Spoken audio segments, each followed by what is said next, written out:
Bienvenidos a Politeia, su espacio para la reflexión sobre la historia, la economía, la política y entre muchos temas más.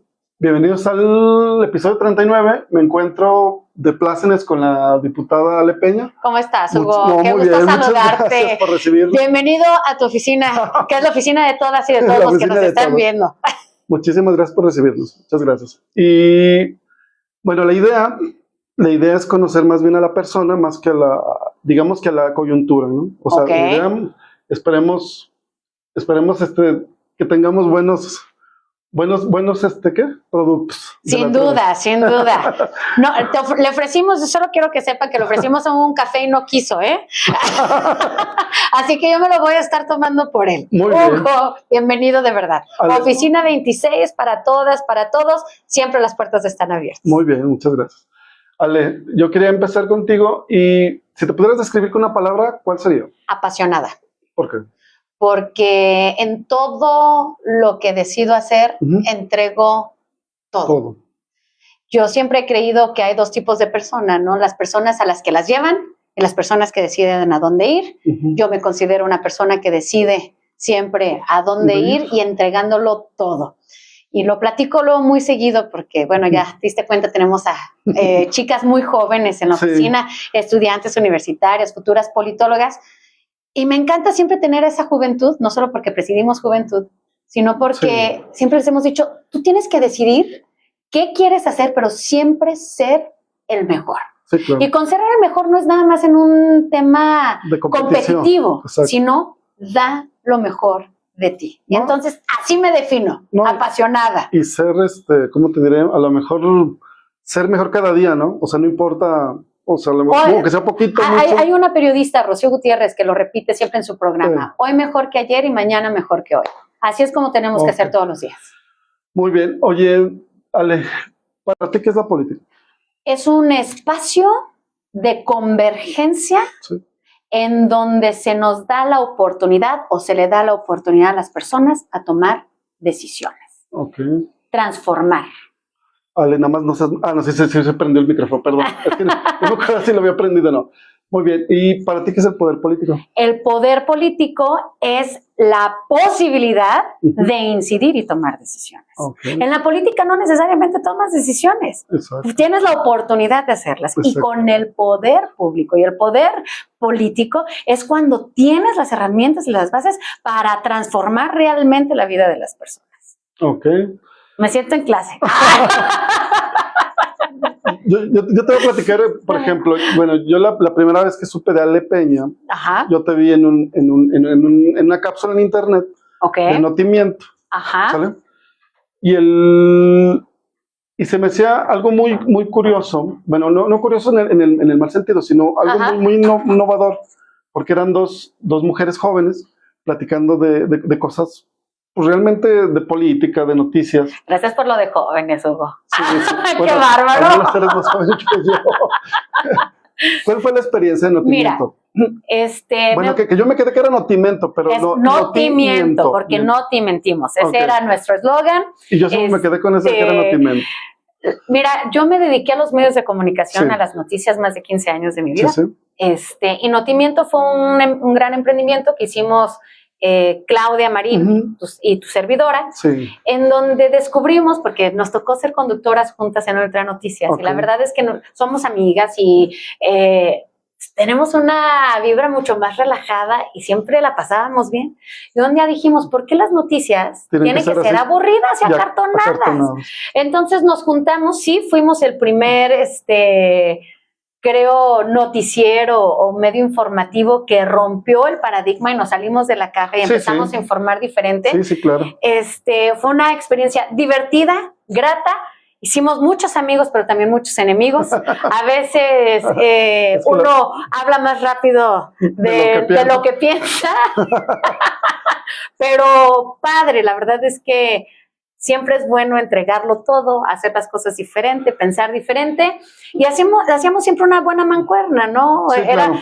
Hacíamos un análisis político en el que las dos muchas veces hasta nos contrapunteábamos en puntos de vista, y eso fue Notimiento. Pero fíjate que yo tengo un compañero que igual, yo soy más estructurado en mis cosas, pues, o sea, así como que tengo que tener más estructura en todo.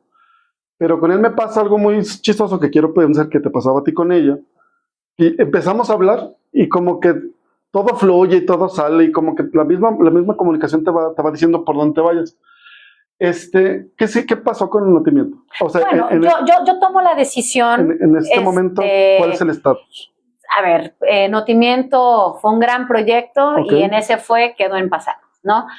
Yo decido cambiar y dejar atrás 15 años de vida periodística para dedicarme a la política. Sí. Tuve una invitación, la verdad es que no fue mucha sorpresa para muchos y para muchas, y yo creo que no se puede ser juez y parte. Sí, claro. Entonces es muy complicado querer mantener un medio de comunicación en el que sí hacíamos análisis político y nos reíamos y además cuando uno es quien está al frente tomando decisiones y yo decidí salirme del proyecto. Claudia Marín transforma el medio y me parece que ahora se llama Chin Marín y pues ahí ella siguió con su parte, seguimos siendo amigas, pero ya cada quien por... Entonces el espacio terminó. El espacio terminó, por completo terminó, lo extraño, pero por eso síganme en mis redes sociales, ahí también hacemos lo mismo y nos divertimos y subimos muchos videos. Fíjate que, bueno, yo te soy sincero, yo conocía, bueno, te digo que yo me acordaba de Notimiento. Ajá.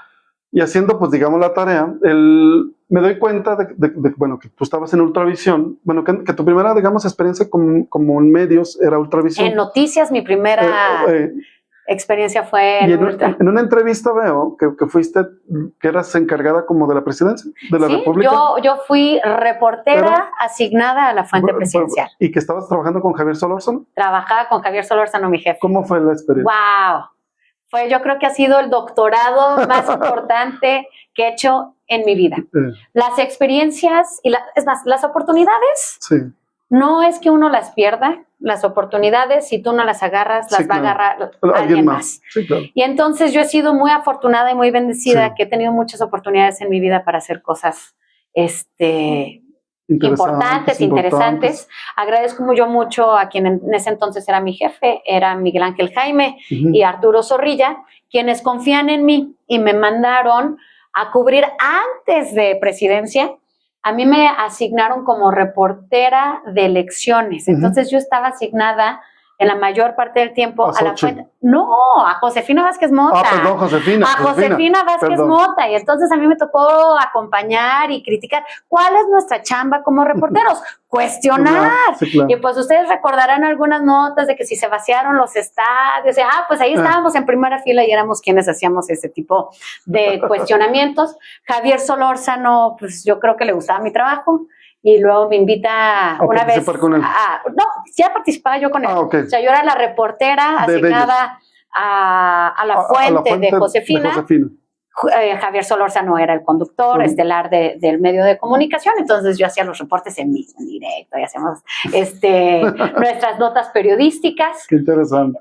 Cuando luego me convertí yo en suplente de Javier, yo creo que eso ha sido uno de los momentos clave en mi carrera periodística, cuando Javier confía en mí y me dice, oye, si yo falto, mi suplente es Ale, y entonces yo me quedaba en el espacio informativo de Javier.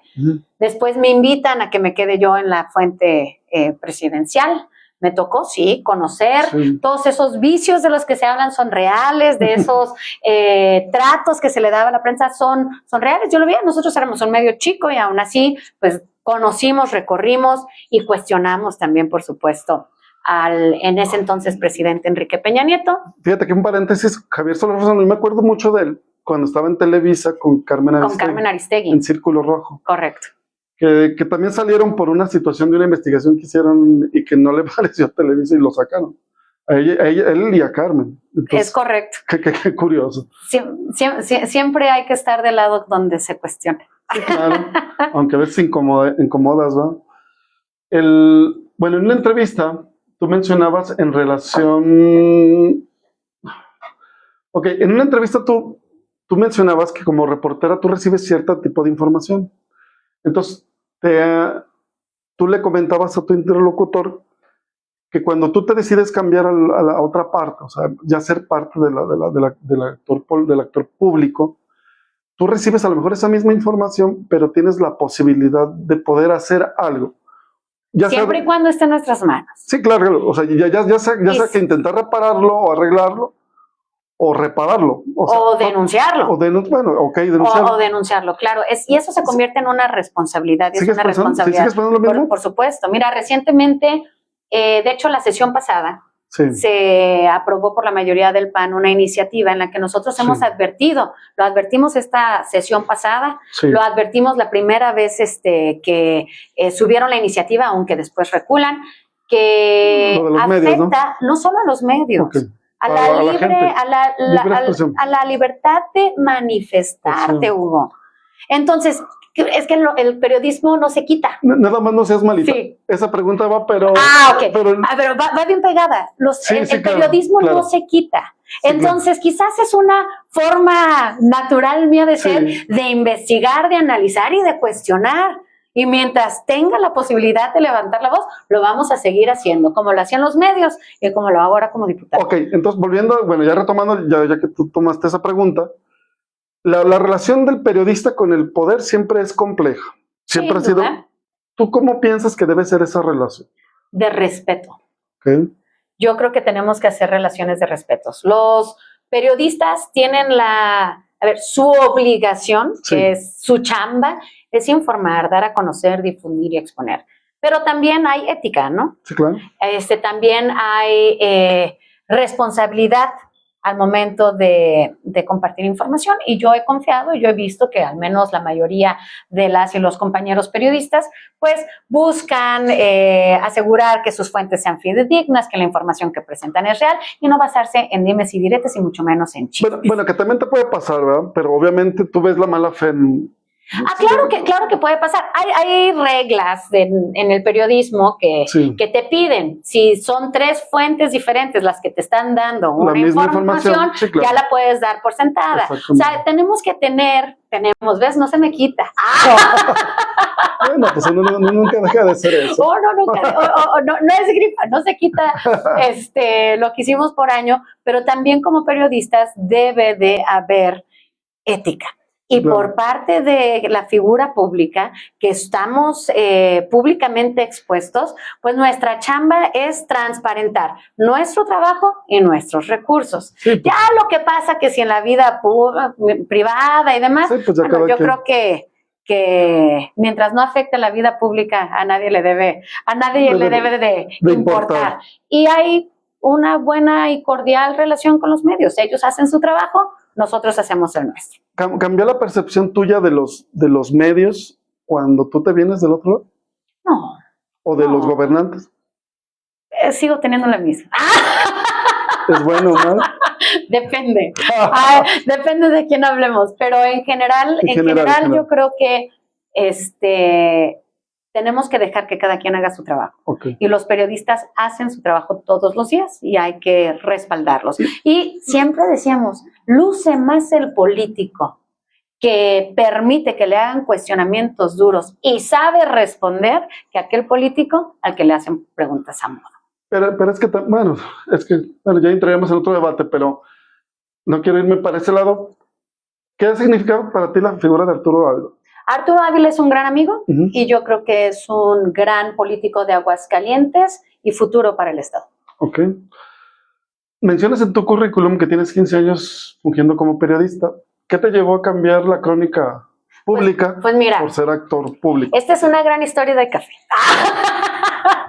Por suerte yo sí estoy tomando, güey, tú no.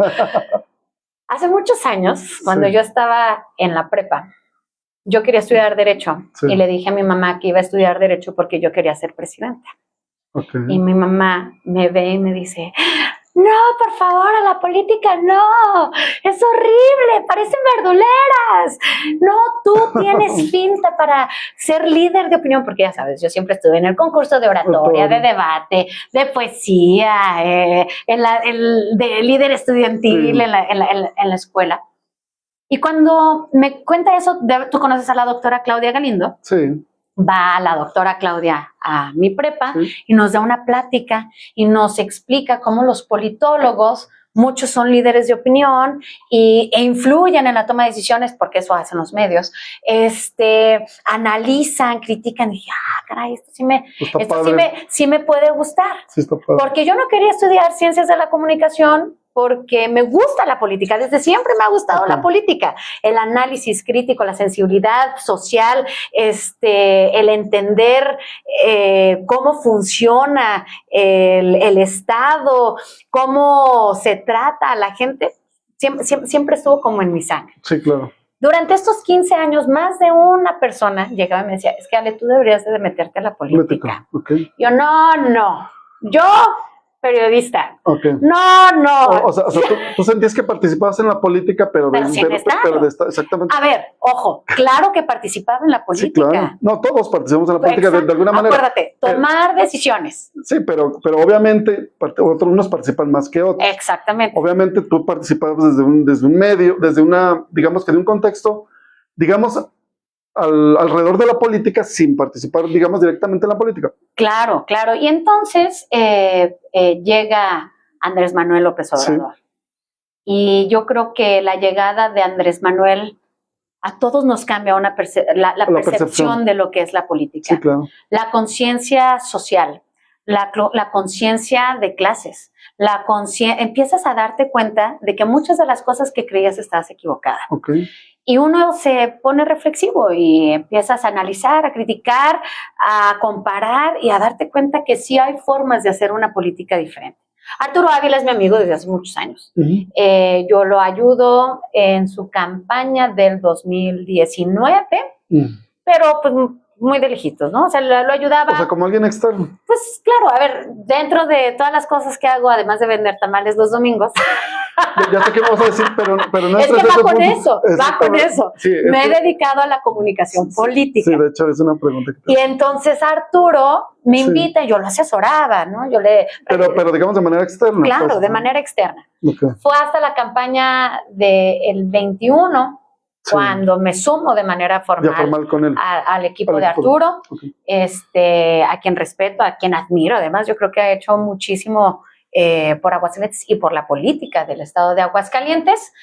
Y él me hace la invitación, oye Ale, y me dice lo mismo, es que mira, qué bueno que eres periodista, pero yo creo que tú deberías de estar del otro lado tomando decisiones. Pues es que digamos que no es un escenario muy diferente, ¿no? O sea, de un lado al otro. Pues. Y él me invita como regidora. Ok, sí. Yo estaba en la planilla de Arturo Ávila en el 2021 y así es como yo llego como regidora del Ayuntamiento de Aguascalientes. ¿Y qué crees, Hugo? Ahí descubrí que sí me estaba gustando. ¿Sí te gustaba? Muy bien. Bueno, ya que llegaste al Cabildo de Aguascalientes, al Ayuntamiento, tú tenías dos programas. Uno, bueno, tú eras la de la presidenta de la Comisión de Seguridad Pública y Protección Civil. Un saludo a todos nuestros policías. y tenías dos programas, ¿no? Alejado de riesgos y Ring Seguro. Sí. ¿A qué se dedican esos? Bueno, más bien, ¿qué eran esos programas? Es más, te digo una cosa, Hugo, yo extraño mucho el Cabildo. Porque a diferencia de ser legislador, lo estoy disfrutando, me gusta. Sí, pero es otro ámbito. Sí, es otro ámbito. No es lo mismo legislar que estar dentro de la administración pública. Sí, claro. En la administración pública es mucho más cercano, tienes la facilidad de incidir en las políticas públicas de todos los días. No, y sí estás más cercano a la gente. Y así es como incidimos. Nosotros, de hecho, creo que son muy pocos los regidores que logran impulsar políticas públicas. Nosotros armamos dos. Uno era el Ring Seguro, era una política pública que me da mucha tristeza que ya no se esté haciendo, porque es una política pública transversal. Trabajábamos de la mano con la Secretaría de Seguridad Pública, con Desarrollo Social y con la recién creada el Instituto de Salud Mental del municipio de Aguascalientes. ¿Qué hacíamos? Llevábamos clases de box gratuitas, teníamos bien ubicado el mapa de calor. ¿Qué es el mapa de calor? Para los que nos están viendo, son las zonas de alta incidencia delictiva. Entonces, los puntos más rojos, llevábamos clases de box gratuitas para las niñas y los niños y jóvenes, impartidas por policías. Okay. Y tú dirías, ¿y por qué de policías? Porque necesitábamos romper esa barrera que hay entre el ciudadano, sobre todo en estas zonas, que no ven al policía como su amigo, bueno, sino como su enemigo. Porque se llevó a mi papá, porque persiguió a mi tío, porque tal, y lo que escucha. Okay. Estamos hablando de zonas en donde hay hacinamiento, donde los niños viven con su abuela y a veces visita el papá. Zonas muy complejas, donde la drogadicción y el alcohol están a la orden del día. Que no hay servicios básicos, que el transporte público. No hay educación. Entonces, ¿qué hacíamos? Llegaban los policías vestidos de policías y ellos son los que imparten la clase. ¿Qué logramos? Logramos que los policías se convirtieran en sus mentores. Sí. Ya al final, los niños y las niñas que estaban en este programa ya saludaban al policía, ya confiaban. Hugo, datos importantes.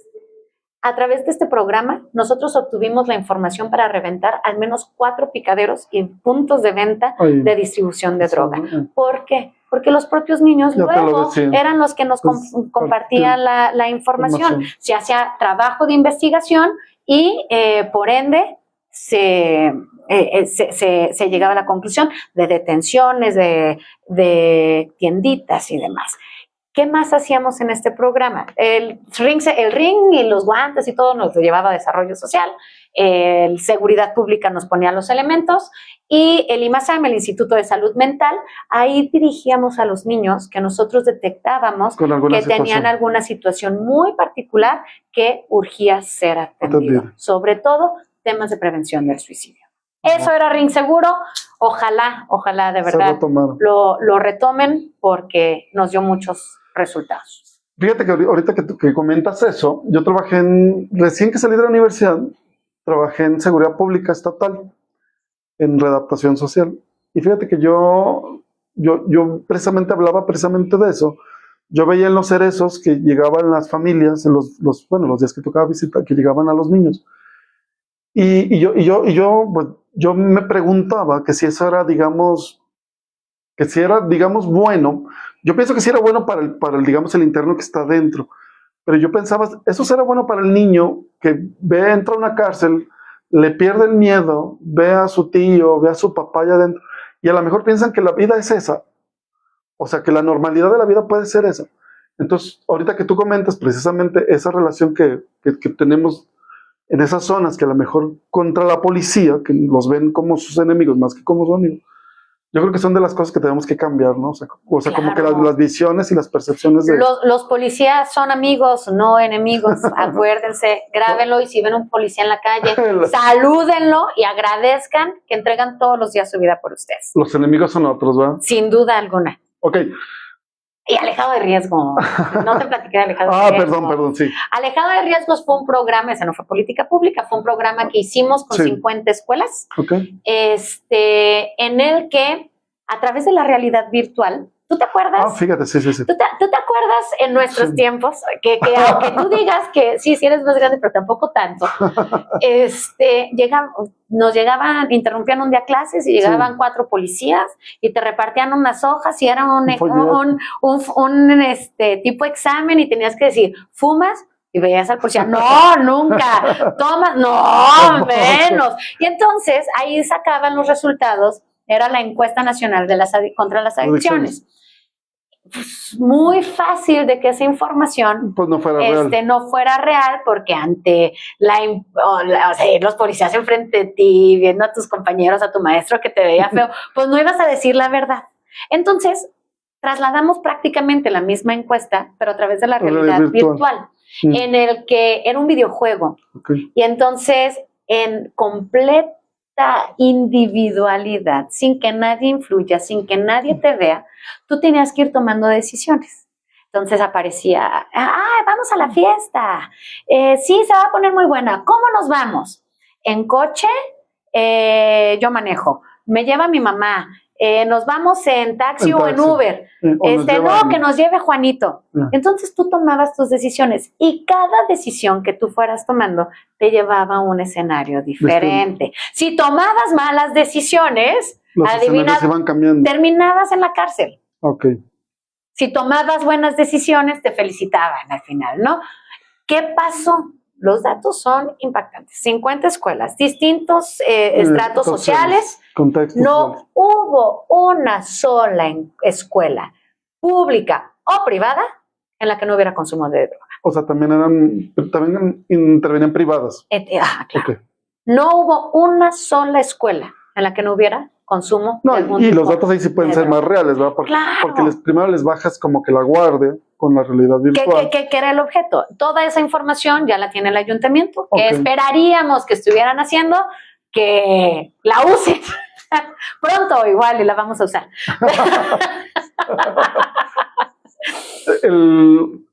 Ale, cuando llegas al Congreso del Estado, suples a Aurora Vanegas Martínez. Correcto. Hubo un gran revuelo de que si llegabas o no llegabas y... No sé por qué. ¿Cuáles eran los argumentos para que no llegaras? ¿Reales? No. Bueno, los que daban. Ninguno. Pues. Bueno, los que daban, pues. Ninguno. Nunca hubo un solo. ¿Pero entonces por qué no llegabas? Porque decidieron no cumplir la ley. Ah, ok.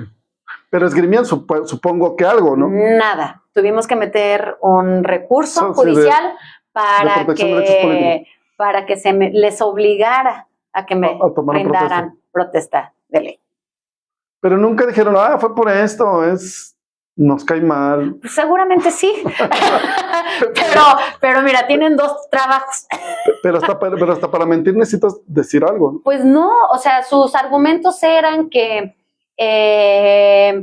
nosotros estábamos malinterpretando el reglamento es muy claro, el reglamento dice que al momento en el que es aprobada la licencia del diputado o diputada, se le manda a llamar a la sesión ordinaria inmediata posterior, que era el caso. De hecho, se da lectura en la sesión de diciembre, si no me equivoco, fue la sesión del 19 de diciembre. Se le da lectura a mándese llamar a la ciudadana Alejandra Peña Curiel para su toma de protesta. Que tú eras la suplente. Sí, de que yo era la suplente y se me tenía que mandar llamar. Pues, ¿qué pasó? No se me manda a llamar, aunque pues no se tiene que hacer ninguna, o sea, ya me habían citado, ¿sabes?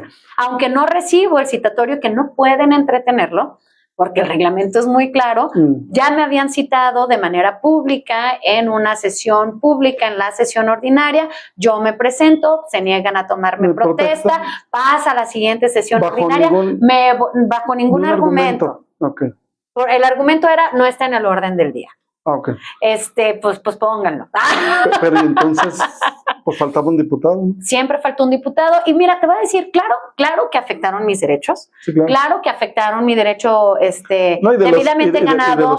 Pero el más importante es que le negaron un derecho a la ciudadanía. Sí, claro. Son 27 diputadas y diputados, no 26. No pueden decidir la mayoría con cuántos pueden o deben de legislar. Exactamente. Sobre todo porque se tocaron temas muy importantes en esas sesiones. Sí. Que fue el presupuesto, la aprobación de las cuentas públicas.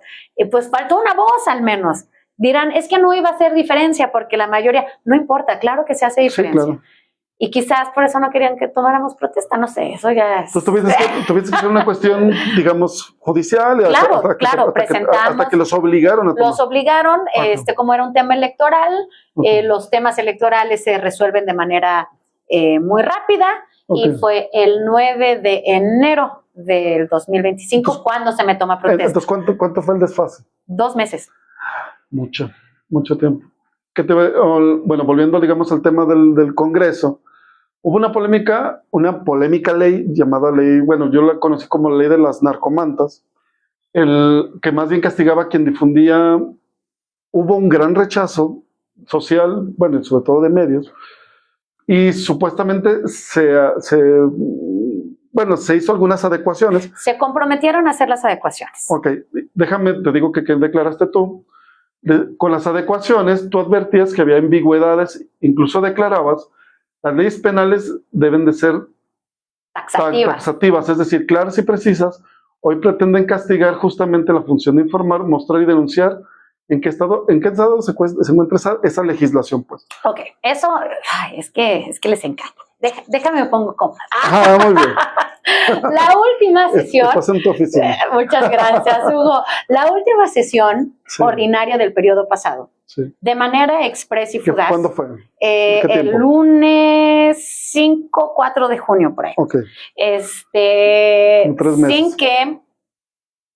Sin que tuvieran un dictamen, una opinión por parte del gobierno del estado o de la fiscalía, un estudio. La iniciativa se presentó un jueves y el lunes ya se había subido al pleno. Fugaz. Bueno, Fast track les llaman, bueno, ¿no? y todo fue consecuencia de una serie de narcomantas que aparecieron en todo el estado. Exactamente. Pero es curioso, eso fue muy curioso, porque por ahí dijeron, y seguramente es cierto, que esas se pusieron, pero se dejaron para que se vieran. Porque normalmente, supuestamente, las ven y las quitan, y esa vez no las quitaron. Pero bueno, eso desconozco si punto. Se quedaron o no se quedaron. No, sí se quedaron, porque todo el mundo las vio. Todo el mundo las vio. Surge, pero pues no podemos tapar el sol con un dedo. Partamos desde ahí. Sí, claro. La legislación actual es muy clara. Ya existe el delito de amenazas, ya existe la apología del delito. Y entonces colocar una narcomanta en realidad pues ya está cubierto. Sí. Entonces deciden hacer de manera express una iniciativa para penar la colocación de las mismas. ¿Quién la propone? Nancy Gutiérrez. Pero el problema no es la intención, el problema es la redacción. Okay. La redacción, si tú dejas que estás penando la difusión a través de cualquier medio, pues estás penando que cualquier medio de comunicación le saque una foto y la publique en sus medios. Que la ciudadanía le tome una foto y la publique en sus redes sociales. Por eso no podemos hacer las cosas al vapor y tenemos que analizarlas, debatirlas, discutirlas y aterrizarlas. ¿Qué pasa? Evidentemente, tu servidora se para, les dice, se hace un revuelo a través de los medios de comunicación, genera disgusto y malestar, por supuesto que sí. Se comprometen a modificarla. Se tenían que esperar a que quedara publicada. El gobierno del estado tenía su derecho de veto, decide no vetar esa iniciativa bajo el compromiso de que se iba a modificar. O se la publica con el compromiso que se iba a modificar. Sí, no se puede modificar una ley que no está publicada. Sí, claro. Pero pues la puedes vetar. La pudieron haber vetado, pero decidieron darle el juego a la bancada mayoritaria de hacer la corrección. Válido. Tu servidora presentó una iniciativa el mismo día en el que fue publicada esta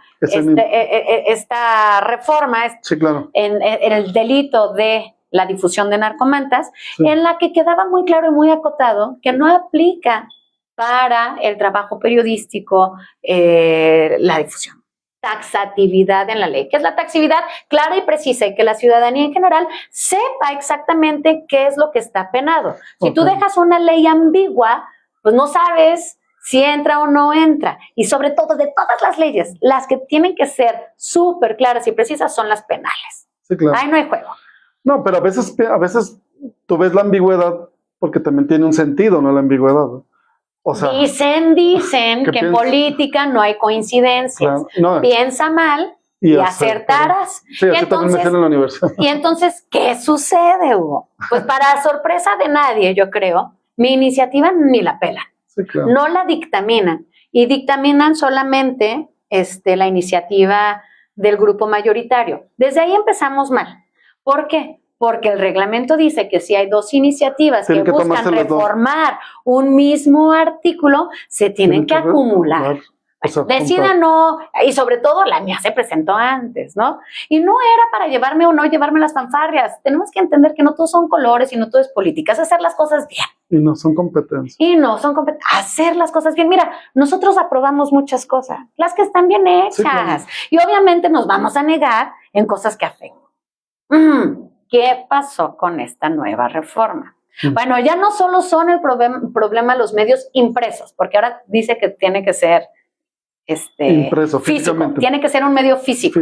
Cambiaron la palabra difundir por exhibir. Eso es lo mismo. Pero quitaron ahora la frase de narcomantas. Entonces ahora está abierto para cualquier cosa. Sí, para cualquier mensaje intimidatorio. Okay. Yo voy a poner un ejemplo y a mí sí me preocupa y a mí no me da risa, de hecho me da mucha preocupación. Imagínate la próxima manifestación del 8M. El tendedero. Las mujeres publican y difunden en su tendedero los deudores de pensión. Y mensajes y dejan sus cartulinas de estado feminicida. Son intimidatorios. ¿Sí o no? ¿Alguien puede denunciar? Son un medio físico. Sí, claro. ¿Sí o no? Sí. Ahí dice para inferir en la toma de decisiones, busca una manifestación, impactar en la toma de decisiones. Sí, claro. Claro que sí. Sí, pues es el esto objetivo. Es en contra de cualquier autoridad o persona privada. Pues ¡contra todos! O sea, ¿qué se acaba de aprobar?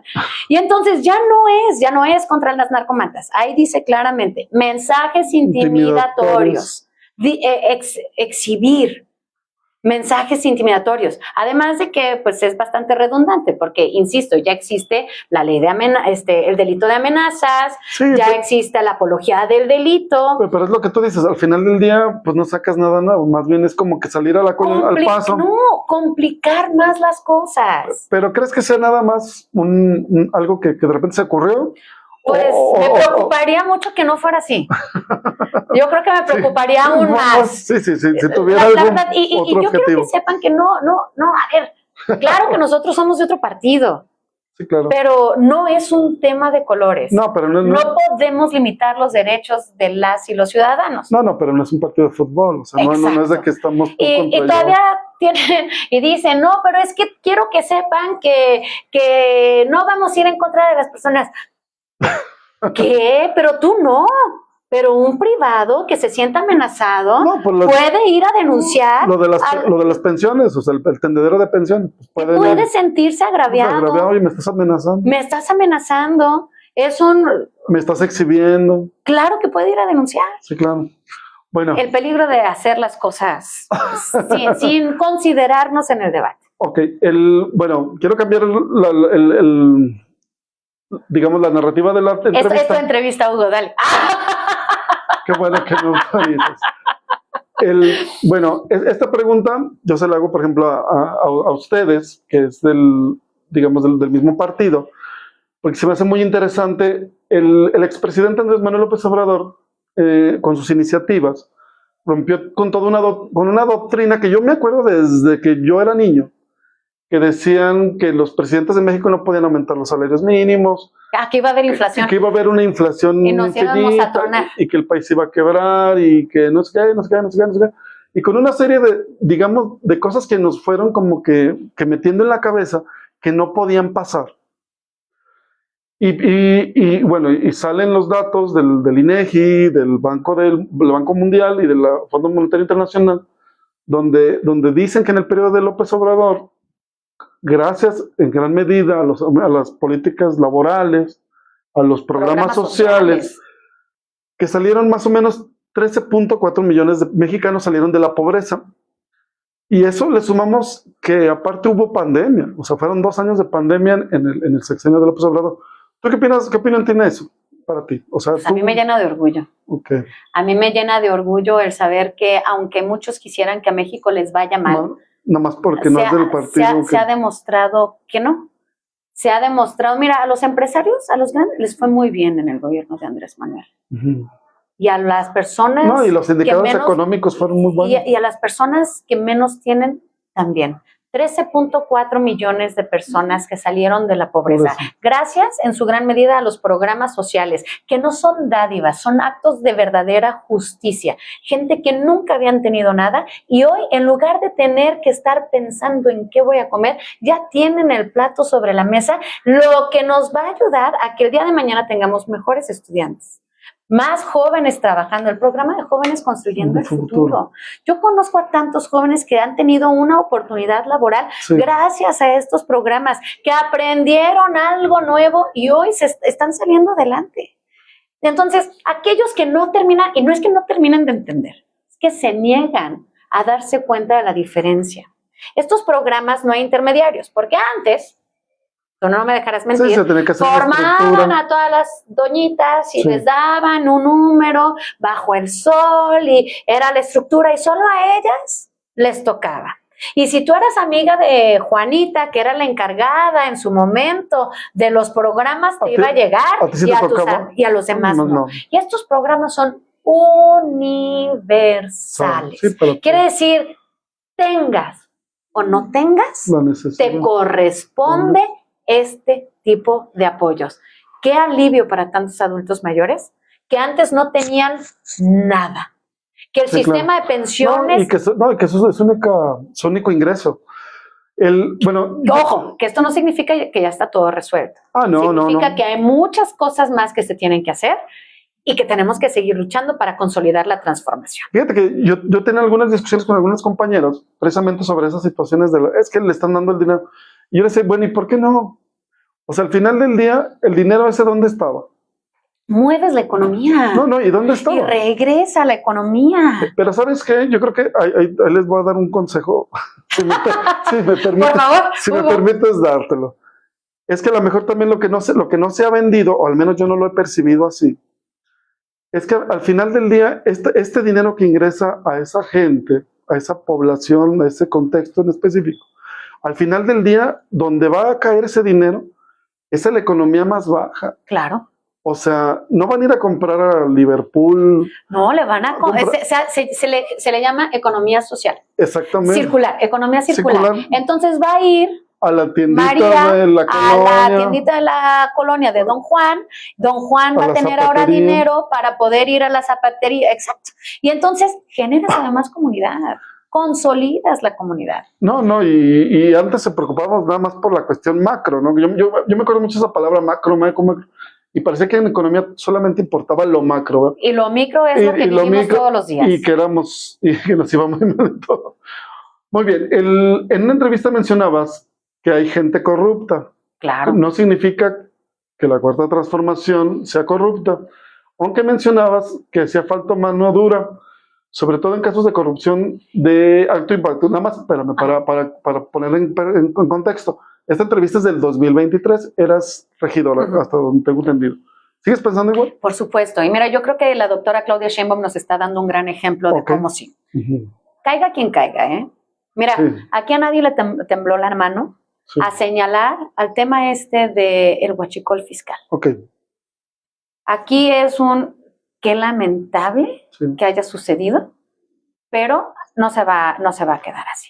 Y sería más lamentable que así siguiera. No, claro, ya se detectó, ya se detuvo y además hay detenidos. Sí, claro. A ver, tenemos que entender que no es una religión, es una forma de hacer política. La Cuarta Transformación, como las religiones, está conformada por personas. Sí, claro. Habrá personas buenas, habrá personas malas. Mientras las cabezas sean buenas, podremos hacer grandes transformaciones, que es el caso de la presidencia. Qué increíble, qué orgullo tener una presidenta como la que tenemos. Con una mano, mira, no le ha temblado, ha sido de los pocos países que han logrado negociar con Estados Unidos. Que es innegociable. Ha sido de los pocos que sí, que nos mantienen la amenaza de que en 3 meses y en 3 meses y en otros 3 meses se va a volver a aplazar. Porque lo ha hecho muy bien. O se arregla. Ojalá, pero pues eso tiene que ser el discurso también del vecino. Pero a lo que voy es, tenemos que reconocer lo bien que está trabajando la doctora Claudia Sheinbaum, que no le está temblando la mano en el tema de seguridad, no le está temblando la mano en el tema de corrupción, y a diferencia de los anteriores, allá hasta se abrazaban y se tomaban fotos con los implicados y los defendían. Aquí no, aquí es, híjole, todo indica que se acaba de tronar esta red, exhiban, noten quiénes son y para adentro. Y bueno, hay un dato muy interesante que la otra vez lo vi, que entre la gente que votó por el PAN, o panista, o que se identifica como panista, hay una gran aceptación de la presidenta. 7 de cada 10 panistas aprueban el gobierno de la presidenta Claudia Sheinbaum. Ese es un buen dato. En esa misma entrevista, tú decías, bueno, te preguntaban sobre que si el Estado se percibe mayoritariamente panista, pero tú decías que el voto a favor del PAN se hace más bien por sistema y se moviliza y se les paga. ¿Sigues pensando lo mismo? Ahí te va.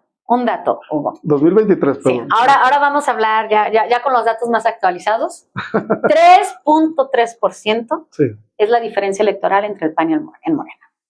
Sí, se llevaron todo el carro completo en la última elección, claro, con una diferencia del 3.3%. ¿Qué es nada? ¿Qué significa eso? ¿Qué es nada? Que si tenemos el global de los que sí salieron a votar, el 42% de la población votó por Morena. Pensar que Aguascalientes es panista es una falacia, es una mentira. El 50 y... ¿Qué sería el 58%? Sí, pero el 42% no. O sea, eso no te da una mayoría. Bueno, y es un decir, porque también la gente, hay que sumar, hay que quitar la gente que no votaron. Sí, pero pensando nada más en el universo de los que sí salieron a votar, el 42% es morenista. Sí, claro. Estamos a un paso de que llegue la transformación a Aguascalientes. Ok, y esto me lleva a la siguiente pregunta. Los analistas políticos y diferentes encuestas, bueno, incluido yo, hablan de que en estas próximas elecciones hay una amplia posibilidad de que gane Morena. Sin duda. ¿Por qué piensas eso? Sin duda. ¿Pero por qué? ¿Qué cambió del 2023 a ahorita? Mira, yo creo que el cambio más importante sí tiene mucho que ver con el gobierno de la doctora Claudia. Okay. A muchos que les daba miedo y nunca, por algún miedo infundido irracional, los gobiernos de la transformación. Hoy tienes los datos, 7 de cada 10 panistas están y aprueban el gobierno de Claudia. Y entonces es un gobierno con el toque de la presidenta. Y entonces nos abre la posibilidad, claro que sabemos como partido, hacer las cosas bien. Los resultados los acabas de dar tú. La percepción que se tenía de López Obrador aquí en el Estado era... pues muy maquinada por información falsa. Pero yo, bueno, a reserva de lo que tú pienses, yo sí pensé que sí... que López Obrador aquí en Aguascalientes era una especie como de la América, ¿no? O sea, o lo amas o lo odias, ¿no? O sea, como que no. Y es válido, y entonces, la mayoría estamos de acuerdo con el gobierno, y muchos como que les daba miedo, y es así de, Dios mío, defiende tus ideales. Y yo pienso que por ejemplo, con Claudia, no, o sea, como que no hay ese factor, pues, o sea, de que la odias y o la amas, o sea, como que es más, no sé, como que es más, ¿cómo se le puede decir? O sea, no estás discordante, ¿no? O sea, como que no están los dos puntos, sino como que... Claro, y yo creo que esta nueva esencia de una mujer al frente, con mucha decisión y determinación y con una gran visión y proyecto de la transformación, pues muchos están de acuerdo y va a llegar a Aguascalientes. Va a llegar, van a ver. ¿Cuál es tu visualización de tu participación en las elecciones del 27? Ay, no sé. Pues puedes visualizar. Mira,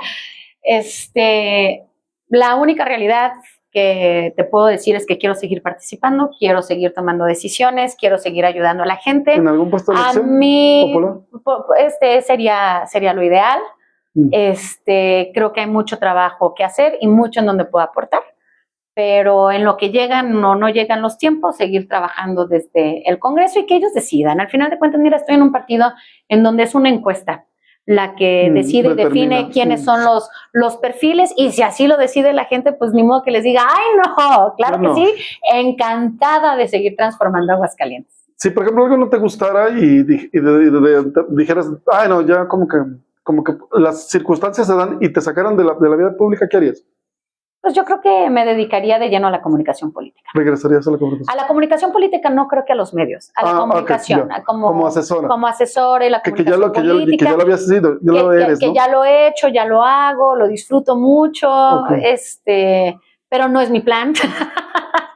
Bueno, mi plan es mantenerme en la vida. Estamos proyectando, mi plan es mantenerme en la vida pública de nuestro estado, de nuestro municipio, de transformar Aguascalientes. ¿O de nuestro país? Ahí siempre, y de nuestro país. El chiste es ayudar con la transformación y que Aguascalientes te vaya bien. Ok. Fíjate que esta pregunta yo no la tenía, pero consideré que es importante. Hace algunos días, bueno, hace algunas semanas, estuve platicando con algunas personas. Me comentaban sobre el caso Nest Energy, que tiene, bueno, según me comentaban, que tienen muy inquietos a los inquilinos del Palacio Menor. Claro. Así lo voy a dejar, ¿no? Y yo en una entrevista del 2023 vi que hablabas de ese caso. O sea, estamos hablando que ya son, pues son casi 3 años. Imagínate, Hugo. Y nada más, ¿qué es el caso Next Energy y cuál sería el estatus del día de hoy? ¿En qué nos tenemos que enfocar? Okay. ¿Dinero de la gente? Sí. ¿Deuda? 25,000 millones de pesos, que aunque le quieren llamar de otra forma, dicen, no, es que no es deuda porque no firmamos deuda con nadie, son las participaciones federales, sí. Están utilizando las participaciones federales para pagar un proyecto inexistente. ¿Son las mentadas OPP o qué? ¿O tienen unos nombres muy raros? Las APPs. Es una asociación público-privada.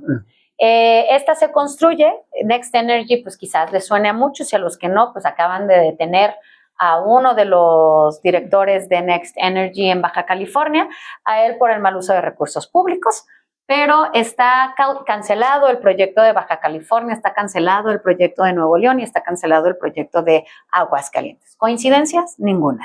Mismo modus operandi. Pero para la gente que no entiende a lo mejor esto, ¿qué es el proyecto? ¿Qué era Next Energy? Next Energy es una empresa que le vendió al ayuntamiento la colocación de paneles solares.